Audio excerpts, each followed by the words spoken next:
Welcome back to Dow Twang. I'm Dave. We're going to go over this backing track and get these chords down here in just a second, and then we're going to take a look at this laid back groove uh, uh, in B flat, okay, and just give a few ideas of some melodies and soloing stuff over that. Before that, real quick, thank you so much, those of you that have checked us out on Patreon. Many have decided to support us there, and it's making a huge difference for me and my wife, my family. So we just really appreciate that. If you're curious about it, you're wondering, well, what's there? It's basically more of what you see right now, right? It's they're video lessons, very similar to these, um, but they're for a couple of months they're ad free, right? If you're a member, right? Eventually, I'll re-release them, on the YouTube channel. But like right now, say you join today for $5 a month, each week you would get an ad free lesson, and there's already 20 something of them in there, right? Only a handful of them have ever been released coming off the bottom of the deck, right? So if it was 20 weeks ago, there's probably 15 weeks that are still in there that have never been released anywhere except there. Hopefully that made sense. Anyway, really appreciate it. There's also a link in the description to the open mic Facebook page, which is where you get to publish your playing and have the support of the community and support others that are doing the same thing. So that's fun. We have a lot of fun on that page too. It's private, so you have to answer a couple questions, and then we'll hook you up. Now let's jump right in here, man. I'm stoked about this one. It's in B flat, so it's a continuous loop. I just unmuted it. Here's the top: B flat, D minor, G minor, hold it, C minor, F, and again,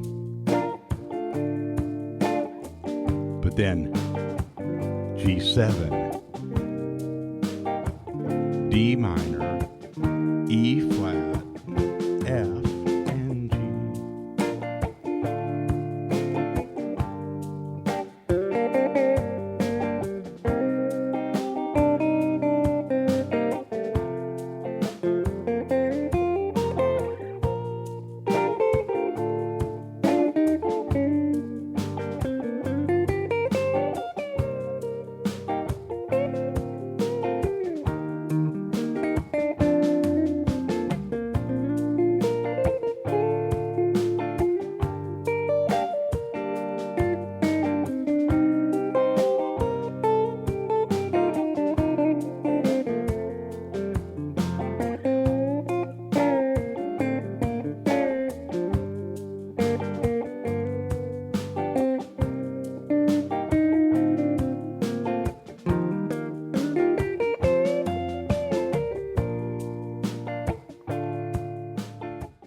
All right. I just really like the sound of this progression that it sounds like songs, more than one of them. There's a haunting kind of I can't think of what the songs are right now.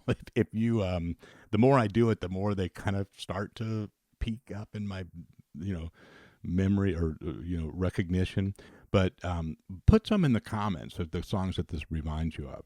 But we're really going to look at progression here today.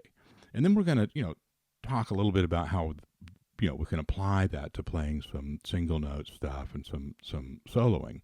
But we don't do a lot of lessons, that just talk about kind of the relationship of the chords. And that's really the foundational thing in melody and harmony, right? So we're going to do that today. I will mention that there's a mini series. It's on its own playlist. It's a 3-part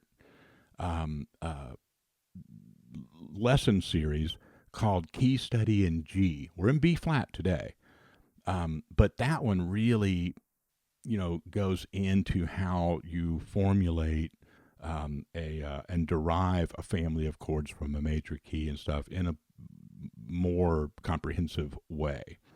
So today we're going to kind of show you the quick and dirty version of that. So if I take this B flat, that's the key we're in, play the major scale. Okay? It's very diatonic, right? This tune, right? So it's predictable sounding, right? So that's because all the notes are the same 7 notes stacked up differently to create different chords, right? So you have that real, that you know, I almost said, it's one dimensional in that sense. But when you change chords and when you exploit them with the way that you play melody over them and things, you can get a lot of cool effects, right? So this is a sensible place to start really looking at harmony rather than something complex or a tune that modulates and changes keys all the time and so forth. So if this is our 1, this is the chord that's built off the root note. That second chord, that D minor, is the 3 chord. It's minor by its nature, okay?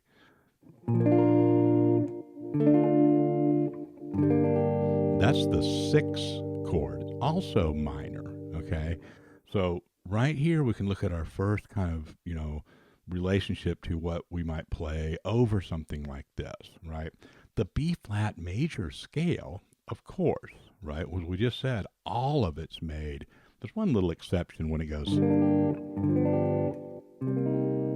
but that's not a key change. That's just a little passing note going between those 2 chords, okay? So we'll get to that in a second. Everything else right out of that bucket of 7 notes from the B flat major. So that 1, 3, 6. Now let's look at this 6th chord for a second. It's also what's known as the relative minor to the 1. Okay, if you're familiar with that, great. If you're still kind of sorting through some of this stuff, this is really important. So if I frame my single note stuff around this chord,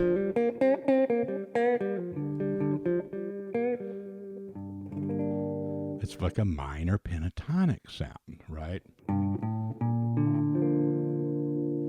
If I frame it more around this B flat major triad,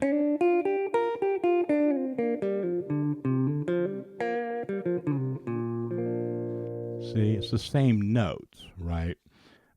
So it matters how we address things in terms of what note and what kind of diatonic elements are present at each part of the song, right? Now, no big rules about that. You can just get in there and kind of let your ear help you, trust your ear. Let's get this down here. Here we go. Now,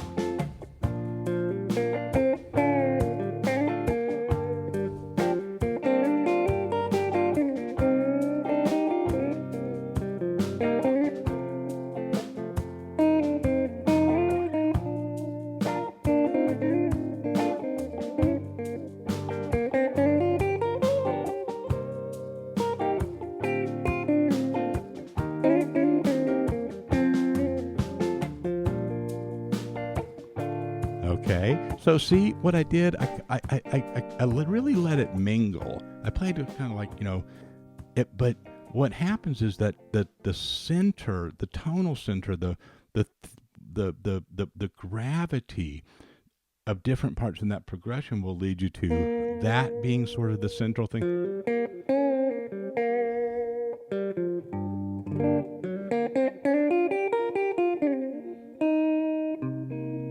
Okay, now our next chord, we just use that to kind of launch us forward a little bit, is the 2. Earlier we skipped it. We went 1, 3, 6, but now we're going to the, right? And I played a lot of times in that intro today, and just now I played the third of that two chord, that minor, C minor, down to that F, which is the 5 chord. Now, we haven't talked about extensions and sevenths and so forth yet, but let's kind of review what we just talked about. If we're using the notes from the scale, and all the chords are rooted from those notes. All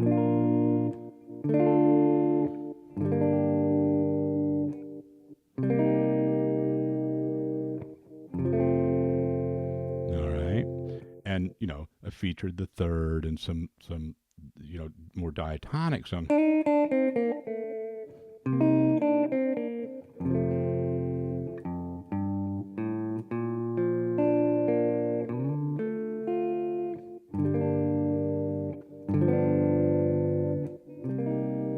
That second time around, I'm splitting the measure. Now, this just happened spontaneously because I was auditioning playing a dominant chord there, but I wanted to talk about sort of a diatonic, family of chords. So I was like, that's going to throw some folks off because, the 5 chord, by its nature, would be a dominant 7th. But so what I split the difference because I didn't want to throw it out because it's cool.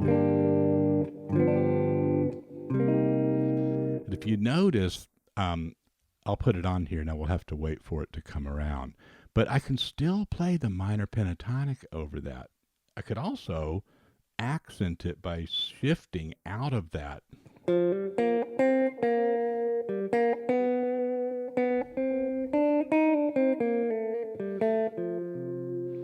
To play that major third right there and kind of match it up with the second half of that measure. This is kind of a cool example of how pentatonic really works over a diatonic. Let's see. Well, that was our chance, wasn't it? So let's go around a couple times. We got time, right?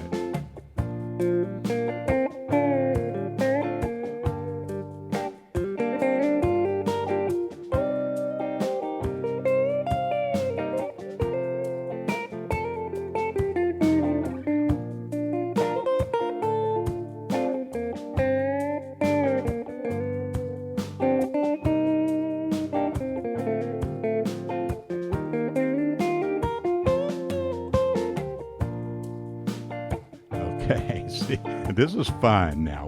Once we get you going on this, it's going to be fun, all right? So just hang in there a few minutes more. I know most of you are about like, okay, that's it. I got it. Just give me the backing track, whatever, right? So that second time around, we're going.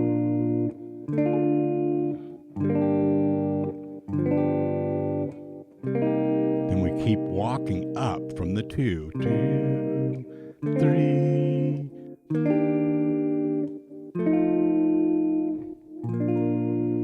Okay, now this is important too. If you use just triads, fine. It's probably what I did on the backing track, right?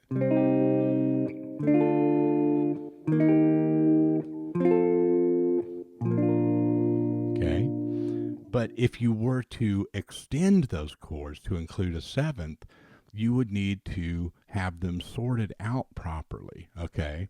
And that key study series that I mentioned earlier really deals with this like I said, in a more comprehensive way. But just to kind of let you know, those minor chords will have a flat 7. Okay. So I went from triads, C minor, D minor, to minor 7s. And that E flat triad, by its nature in this diatonic family of chords, B flat major would include a major 7. And the F, being the 5 chord, would have a flat 7, a dominant 7. Okay, I get a lot of questions about this stuff all the time in lessons and in comments and so forth, and they're great questions. you just gotta go with this do re mi thing and really learn it. Don't try to just skip over it and just you know look at how the chords go through a key like that. That dominant 5 chord is essential to like all aspects of popular music, right? And that going back to the one. Now I played a dominant 7th there, didn't I? For the sometimes that one can kind of it needed to be a triad or possibly even a major 7, but a little bit of flavor like that here and there. Don't worry about it so much. But that should have just been a triad. Now, so when you walk that up,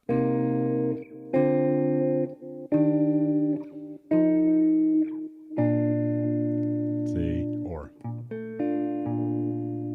if you did add a 7th to that one chord, it would be a major 7, right? Now, because of all of this, you can really rely on that major scale to just kind of wander around and get some melodies going, right? You don't have to be, too technical about this. And here's what I mean.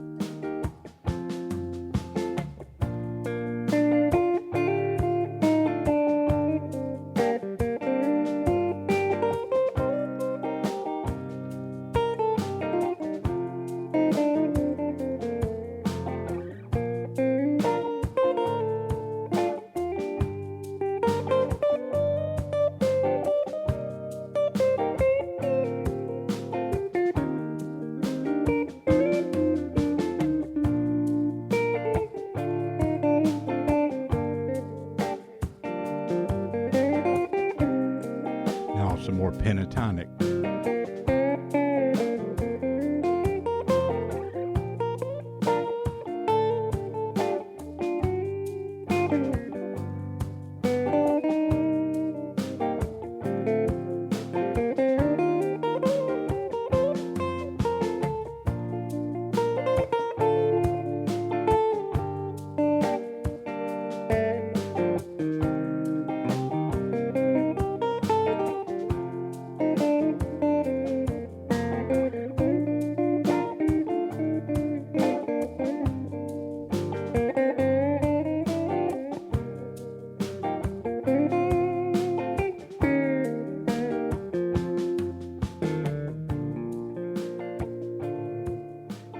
Okay, now, see how I don't mean to play these demonstrations too long, but man, you really, every time you go around, you ever notice it? You just want to go around again. That's all. That's all it amounts to, right? No matter what happens, there's always some new idea that arises. Like, man, this time around, I'm gonna go. Yeah, that worked, but I just gotta work that out a little bit more. And man, what a blessing, and what a just a good time to be had as a human being, right? Is when you're in that process and it feels good and it sounds good, and it doesn't matter if there's anybody around or not, right? You know it, you feel it. It's an intrinsic reward that comes from it. And the goal on this channel is to set you up with information and methods and ways of accessing that, of having musical experiences, and not to try to memorize everything under the sun and do it all, and just to have that moments like that. Okay, so let me know how this goes for you. We're going to do another video using this progression on Patreon this week. Just saying. And it's going to get more into the, kind of what we can do with the arpeggios and the harmonization and things like that. Appreciate you. Take care. Talk to you next time.